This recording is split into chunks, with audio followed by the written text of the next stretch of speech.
My name is Panga Brian, and I am here with Namkasa Juliet.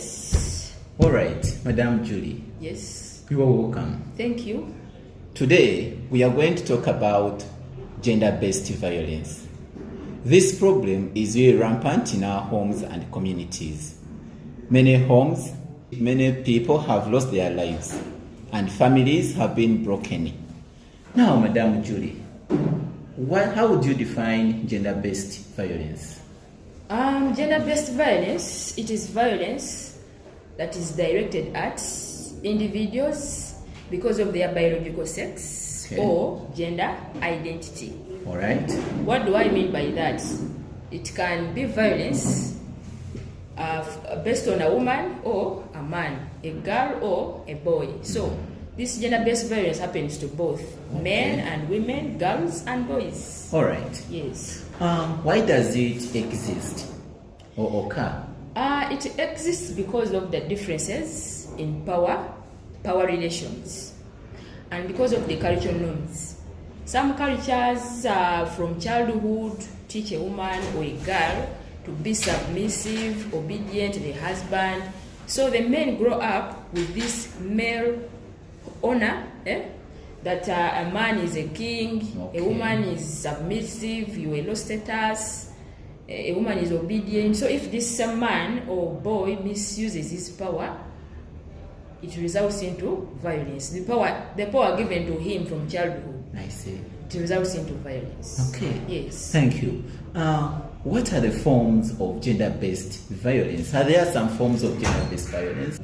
Basically, we have like 4 forms of gender-based violence. Okay. One of it is physical violence. Physical? Yes, physical violence. For example, beating, a wife beating the husband, or husband beating the wife. Oh, there are some women that beat their husbands? Yes, they are there. Some women beat their husbands, and men also beat their wives. Okay.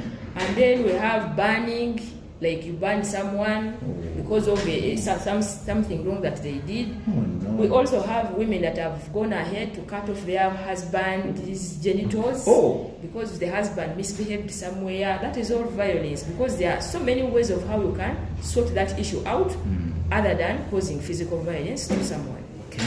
Yes. And then we have sexual violence. Sexual violence, that one comes from example like denying your wife sex because you are annoyed, or your woman or your wife denying you sex because you fail to buy food or provide. That is violence when you are married.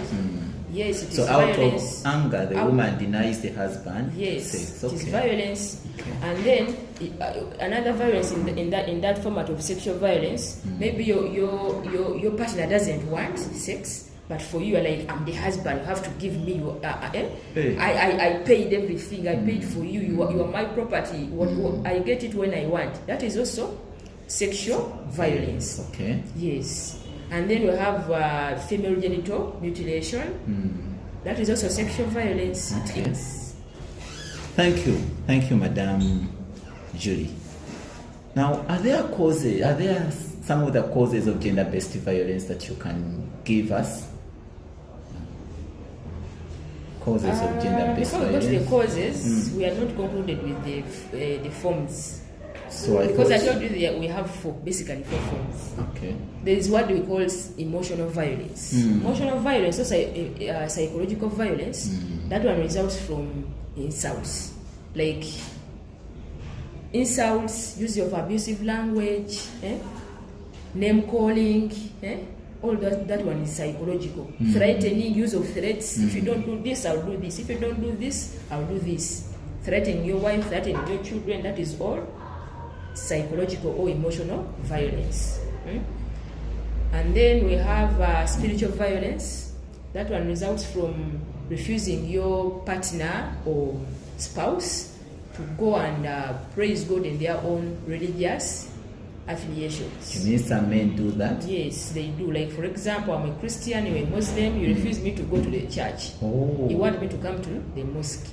However, there is a fair way of doing that than belittling my religion. You can convince me either to join your faith or belief, but you give me time to join, but Okay. it's not like belittling, you start abusing what I believe in and etc. Okay. So that causes spiritual violence. Yeah, Okay, thank you very much, Madam Judy. yeah. What are the causes of gender-based violence? Causes, my dear, there's causes are so many. What? Yes, The there's so causes many. are many. For example, we have poverty, like people have not been working, so everybody is at home. And it is So worse that- during this Yes, pandemic. poverty has caused a lot of domestic violence. Then we have ignorance.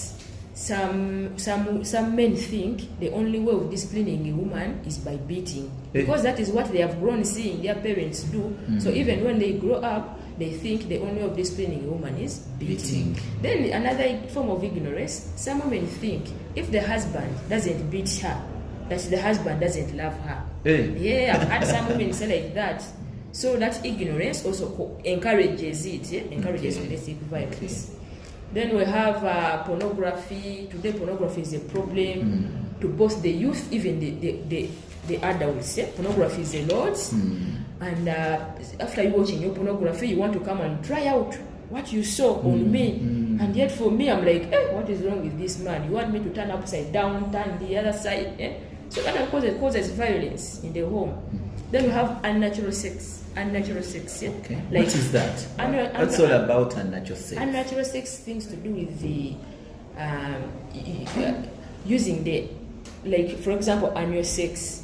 To use your, they call it the boot or The wrong channel. the wrong channel. And there's so many people have done that on their spouses. It has caused the violence. It's terrible. Then you have disrespect.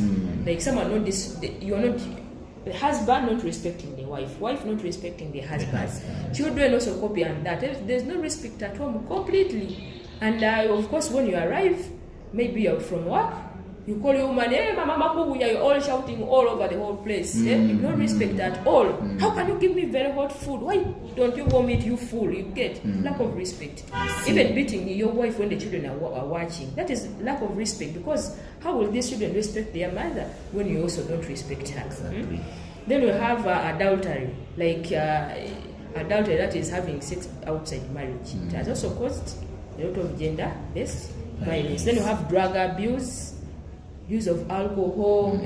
Okay, alcohol, if you drink too much and then it results into you going back home and beating your wife because you are drunk, or you all the income you earn, like your salary, you spend it in drinking instead of looking after your family. It causes violence because the woman will not be happy, and what do you expect?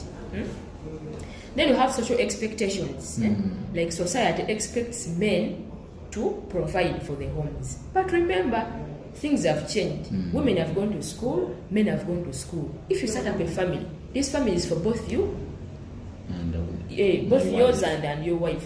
You have both of you have to provide. Things of women sitting and then men working for them. And then because of both of you have gone to school and you've all been given equal opportunities. True. So this social expectation that you man provide, buy food, even when you can't afford, or if sometimes even the woman has more money than you, but still your man says, you know that kind of talk.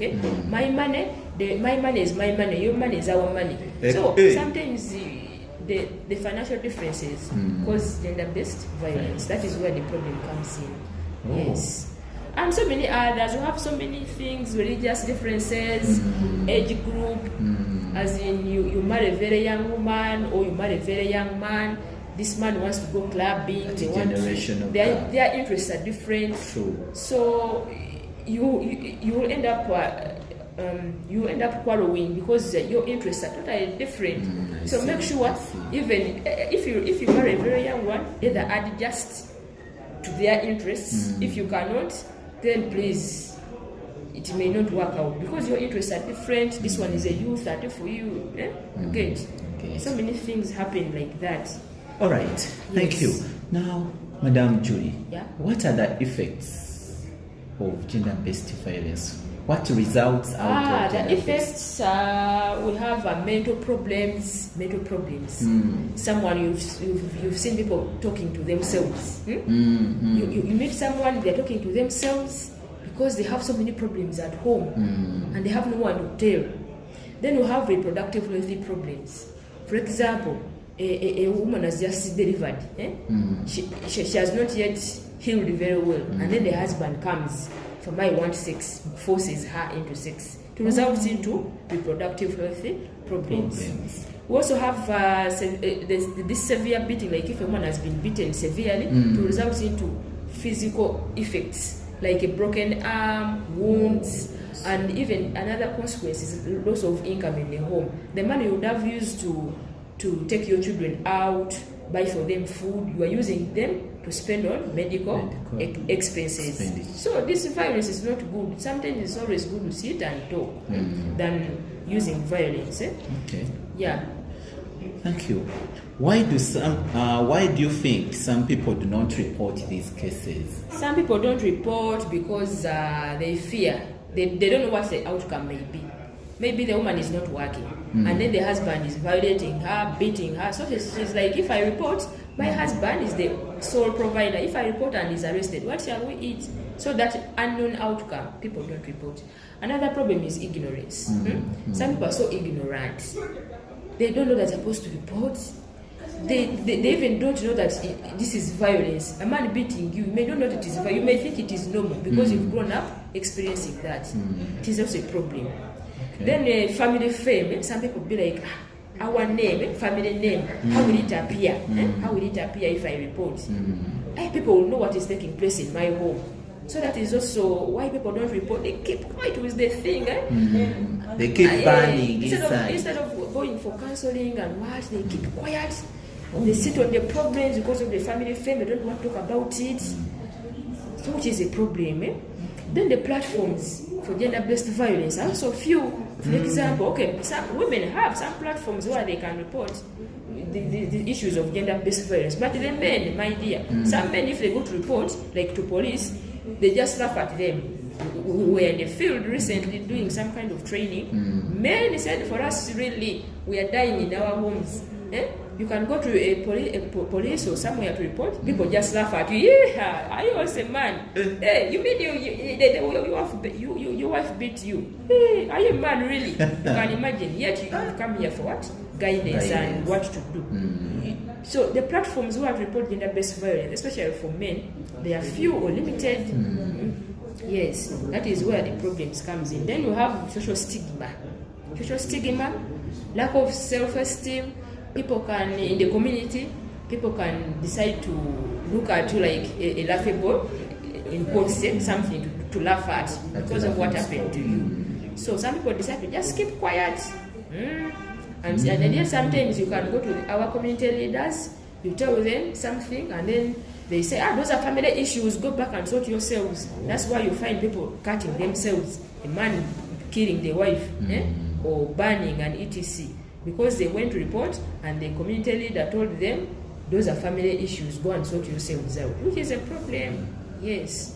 And then some people don't even no longer trust the authority because they know this one is going to pay them money and the case is going to end there. So lack of trust in authorities also makes people not report. Yes. Okay, thank you. Now, are there some recommendations that you can make to control gender-based violence in our communities? Some recommendations, like sensitizing the communities about their rights. You can sensitize the communities about their rights. What are the rights of women? What are the rights of children? What are the rights of generally everybody? And it's also good to teach communities about the dangers of gender-based violence. Teach them, because some people don't know the effects. They do things unknowingly. They see things happening. But if you do a community dialogue, tell them about the dangers of gender-based violence. Yes, maybe they can pick one or two things. And then the referrals, like community leaders, sometimes it is very good to refer. For example, things to do with rape and defilement, refer the case to higher authorities, because sometimes the victims need medical attention within 72 hours. So if you just sit on the case in your community, someone was raped, someone was defiled, they may end up acquiring other diseases like sexual transmitted diseases, pregnancy. But at least if you report this thing and you refer, this person can be assisted socially, psychologically, medically, as the justice bit also comes in later. And then the school curriculum should also include gender-based violence as a form of a subject, so that children grow up knowing what is expected of them between boys and girls. Because I have my young child.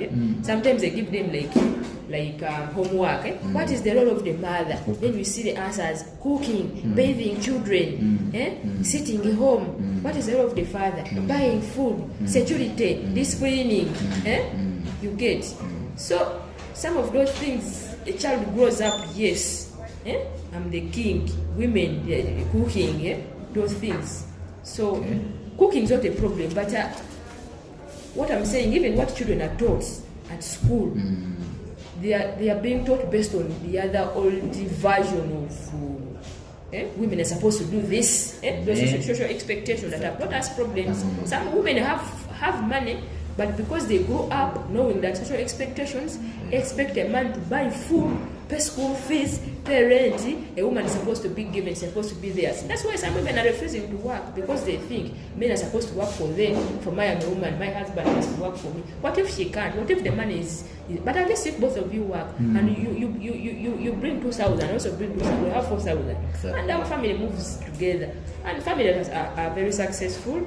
You find a man and woman talking together, agreeing, and spending the expenditures together. So basically, there's need for partners, spouses, to sit on a table and talk. These things can be reduced. Gender-based violence can be reduced if you talk and agree on what should be done. How should we do this? We have a problem. Talk about it and find the answers, or seek third-party assistance. Okay. Yes, don't just keep quiet and leave it at that. There is need to agree. What causes violence? People don't talk. People don't agree. This one thinks I'm more powerful. This one thinks I'm more powerful. The other is more powerful. So that difference in power relations. This one is pulling the rope, pulling this way. This one is pulling. That one brings a problem. So there is need for agreement. There needs to talk, and people should make use of the free referral numbers, like this Sauti 116. You can call, tell them what is happening at your home. Those people are very good. They will assist you and come to your rescue. And so many other gender-based violence referral pathways which you can use. There are so many. Those toll-free numbers are there which you can make use of. And if you cannot solve the problem at the community level, you can call those numbers, and yes, something can be done about it. Thank you. Yeah. Thank you very much, Madam Julie, for your time. We have learned a lot from this session. Now, Madam Julie, what do you expect the community to do? I expect the community to... People should not always sit on their problems. Gender-based violence is rampant. People have died. Many people have died compared to those that have died from COVID. More people have died from cases of gender-based violence compared to those that have died due to COVID, especially here in Uganda. So I urge people, when you face a violence at home or in your community, don't sit on your problems because of family fame, because of what will people say, stigma. Leave out those issues. Seek out for help. Go to the community leaders. Tell them they are always willing to assist. And if you fear, at least call those toll-free numbers, because when you call, that person doesn't know you, but at least they will always give you the assistance that you need. Please they repeat for them that toll-free number. They will refer you to more assistance that you need. For this the Sauti number of 116. There's so many other referral toll-free numbers. Those people, they can always refer you to the best assistance that you need. Right. Things to do with the rape, incest, defilement. Please don't solve it at the community level. That sort it out with man and etc. Always seek for medical help, because this person, you can save the victim from pregnancy. You can save the victim from sexually transmitted infections within 72 hours if you seek for medical assistance. Right. And then other issues of justice justice, that one you can seek them in together with the medical assistance. All right. Yeah, don't just leave out those things and solve them at home. Always seek for external assistance. Okay. Thank you very much, Madam Julie. Welcome.